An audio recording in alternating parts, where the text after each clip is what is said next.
Parents, sometimes we get really hard questions like, can I choose to be a boy or girl? Or can a boy be trapped in a girl's body? And we think God has a lot to say in his word about this. When we are approached with questions like that, the first thing we want to do is go to Genesis chapter 1. And when we look at Genesis chapter 1, we see this notion of creation order. And creation order is giving us this picture of a creation that is fixed, it's stable, it's not something that we can kind of bob and weave in and out of. God establishes the creation that we are going to live within. One of the things that God does in Genesis chapter 1 is establish right from the outset that there is this species called male and female. And being male and female has a special task tied to it, which is to be fruitful, to exercise dominion, and to multiply.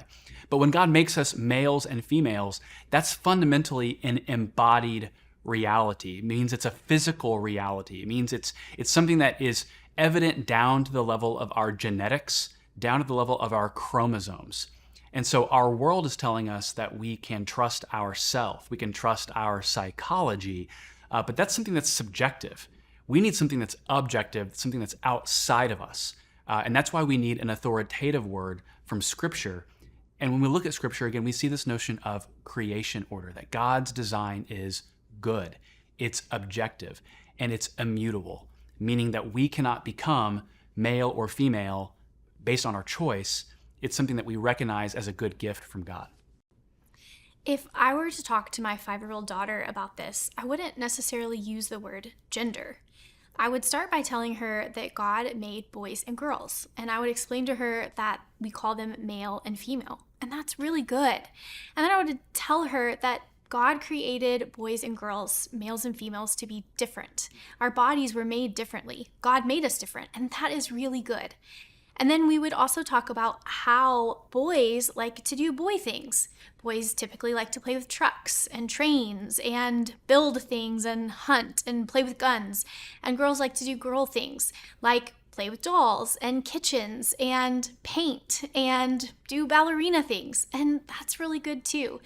And maybe boys might like to play with kitchens and dolls. And maybe girls might like to play with trains and trucks. And if a boy plays with a girl thing, that doesn't make him a girl. And if a girl plays with a boy thing, that doesn't make him a boy. We can't change how God made us. And that's really good too.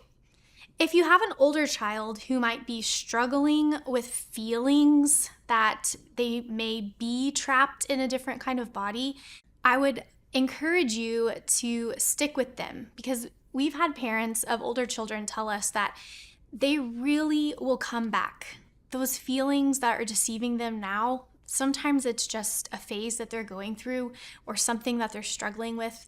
When their mind and their body are at odds with each other, they just really need equal measures of truth and grace. And as parents, we need to pray for them, love them, be with them, and stay with them through those hard times. So parents, don't give up. We live in a really challenging world, but God has equipped us with His word.